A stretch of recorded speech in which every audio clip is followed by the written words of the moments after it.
पता नहीं इस वक्त आप लोग सुन पा रहे हैं या नहीं, लेकिन वहाँ पर पक्षियों की चिलचिलाहट बहुत ज़्यादा बढ़ गई है। ये पंछियों की चिलचिलाहट इस बात का सबूत है कि वहाँ पर कोई जीव तो है। वेलकम बैक दोस्तों, मेरा नाम है स्वप्निल खताल और आज मैं जा रहा हूँ अपने बाग में। एक बहुत ही अनोखे मिशन पर। मिशन ऐसा है कि वहाँ पर घास काटने का काम चल रहा है, लेकिन वो मिशन नहीं है। मिशन है उस घास के अंदर छुपा एक जानवर, उसे कैमरे में कैप्चर करना। वैसे वहाँ पर मेरे बाग में मुझे पता चला है कि एक जंगल कैट रह रहा है और मैं उस जंगल कैट को अपने कैमरे में कैद करना चाहता हूँ, क्योंकि 2 बार वहाँ पर काम करने वाले लोगों ने उस जंगल कैट को देखा है।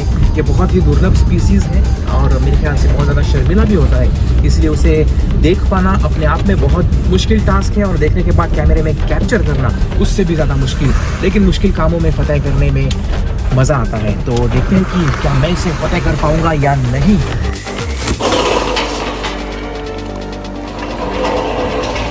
और यहाँ पर आप देख सकते हैं काफ़ी बड़े इलाके में यहाँ घास काटी गई है, जो कि अच्छी बात है। लेकिन बुरी बात यह है कि ओहो, ज़रा इन चीकुओं को देखिए। यहाँ पर बहुत सारे चीकू गिरे हुए हैं। पता है, जब चीकू निकाले जाते हैं तो उसके बाद उनकी क्वालिटी के हिसाब से ग्रेडिंग की जाती है, और उसमें अगर कोई चीकू इस तरह से डैमेज हो तो फिर उसे निकाल दिया जाता है, उसे फेंक दिया जाता है। या फिर अगर कोई चीकू पका हुआ हो तो उसे भी सिलेक्ट नहीं किया जाता। तो ये वाला पका हुआ तो नहीं है, लेकिन क्योंकि यहाँ पर ये डैमेज है इसीलिए इसे जो है रिजेक्ट किया गया। और जितने भी चीकू यहाँ पर आप देख रहे हैं, इन सबको रिजेक्ट ही किया गया है। खैर, अगर मैं मुद्दे की बात करूँ तो वो है जंगल कैट, जिसके लिए मैं यहाँ पर आया हूँ।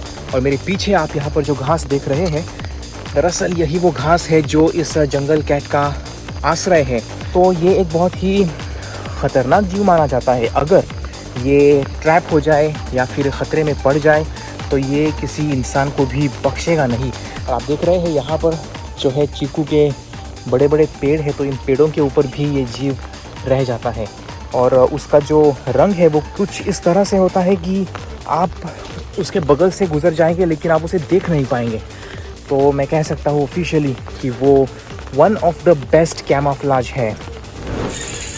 पता नहीं इस वक्त आप लोग सुन पा रहे हैं या नहीं, लेकिन वहाँ पर पक्षियों की चिलचिलाहट बहुत ज़्यादा बढ़ गई है। पंछियों को जंगल का अलार्म सिस्टम कहा जाता है, तो जब भी ढेर सारे पंछी एक जगह पर इकट्ठा होकर शोर करने लग जाए तो समझ जाइए कि वहाँ पर कोई शिकारी जीव है। ये पंछियों की चिलचिलाहट इस बात का सबूत है कि वहाँ पर कोई जीव तो है। अब वो जंगल कैट है या कोई सांप है या कोई आम बिल्ली, मुझे नहीं पता, लेकिन कुछ तो है। दिक्कत यह है कि घास यहाँ पर इतनी घनी है कि मैं कुछ भी नहीं देख पा रहा हूँ, लेकिन पंछी जो है वो ऊपर बैठे होते हैं और ऊपर से उन्हें सब कुछ नीचे दिखाई देता है, बिल्कुल वैसे जैसे कि ड्रोन को दिखाई देता है। चलिए मैं आगे जाकर देखता हूँ।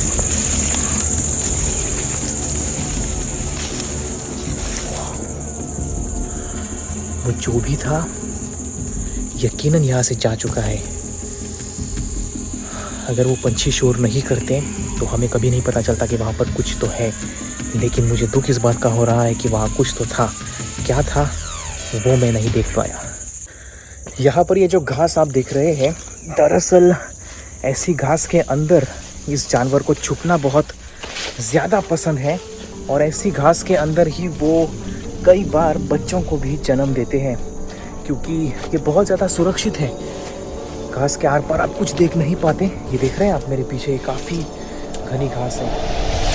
अब मैं बढ़ रहा हूँ मेरे अंडर कंस्ट्रक्शन घर की तरफ, और इसमें दिक्कत ये है कि दरवाजे और खिड़कियाँ अभी तक लगाना बाकी है। ऐसे में इस बात की संभावनाएं है कि अगर यहाँ इंसानी गतिविधि ना हो तो वो जंगल कैट आ सकता है आराम फरमाने के लिए यहाँ पर। वेल, चलिए देखते हैं।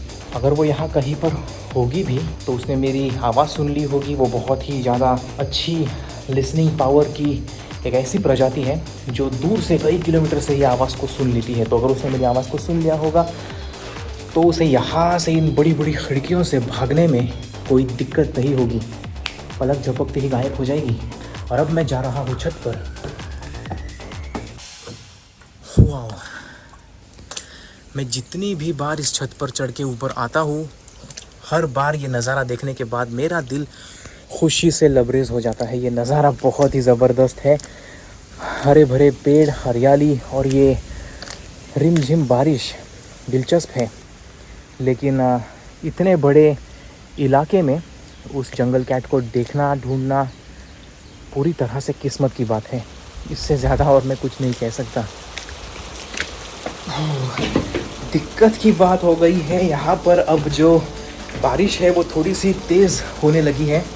जो जंगल कैट्स होती है उनकी ख़ास बात यह है कि उन्हें पानी अच्छा लगता है। जितनी भी बिल्लियों की प्रजातियाँ होती है उन्हें पानी अच्छा नहीं लगता, वो पानी देखकर ही दूर भाग जाती है। लेकिन जंगल कैट एक ऐसी स्पीसीज़ है, टाइगर और जैगुआर के बाद, जिन्हें पानी में स्विमिंग करना अच्छा लगता है। ये एक बहुत ही फ़न फैक्ट है जिसके बारे में ज़्यादा लोगों को पता नहीं है।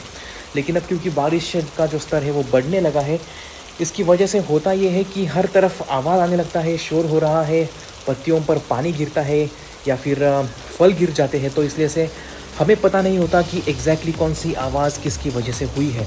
मेरा प्लान ये था कि अगर मैं घास में धीरे धीरे कहीं से जाऊंगा तो अगर वो जंगल कैट वहाँ पर है तो यकीनन मुझे देखकर वहाँ से भागेगी, मुझे उस हरकत की उस भनक लग जाएगी, उस आवाज़ की भनक लग जाएगी और फिर मैं उसे कैमरे में कैप्चर करने की एक कोशिश करने वाला था। लेकिन अब बारिश ने पूरा मामला यहाँ पर बिगाड़ दिया है। अगर मैं एक पूरा एपिसोड करने के लिए बैठ जाऊँ इस जंगल कैट के ऊपर तो उसे ढूंढने में और कैमरे में कैप्चर करने में काफ़ी लंबा समय लग जाएगा और मेरे ख्याल से दर्शक जो है वो काफ़ी बेकरार होते हैं हमेशा एपिसोड्स देखने के लिए। तो इतनी मशक्क़त लगती है एक एपिसोड को बनाने के लिए। आपने जो देखा वो सिर्फ एक हिस्सा है। अब मुझे नहीं पता कि अगली बार मुझे कब जंगल कैट यहाँ पर दिखाई देगा, लेकिन हर बार मेरी ये कोशिश रहेगी कि मैं उस एपिसोड को शूट करूँ और आपकी खिदमत में पेश करूँ।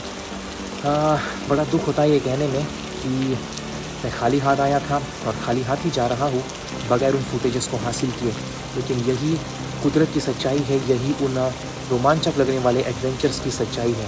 खैर, मैं आपसे अगली बार मिलूँगा और इस उम्मीद में कि जंगल कैट मेरे कैमरे में कैप्चर हो चुकी होगी। Till then, see you next time. मेरा नाम है स्वप्निल खताल और इस बार मैं निकला हूँ कुछ खतरनाक जानवरों को देखने। तुम्हें दिख रहा है? ओह माय गुडनेस, जिनमें से एक सरीसृप के तेज नाखून मेरी खाल चीर सकते हैं। ये बहुत ही बड़े और बहुत ही पहने होते हैं। इसकी पूंछ का एक वार चमड़ी उधेड़ देगा। इनकी पूंछ बिल्कुल किसी हंटर की तरह होती है। लेकिन उससे पहले देखिए एक शातिर शिकारी से मेरी मुठभेड़। क्या होगा अगर मैं उसके बच्चों को छू लूं? मुझे यकीन नहीं आ रहा है। क्या उनकी माँ मुझ पर हमला करेगी? लेकिन अंत में देखना यह है कि क्या मैं एक विषखोपड़ा का बाइट सह पाऊंगा। 1 2 3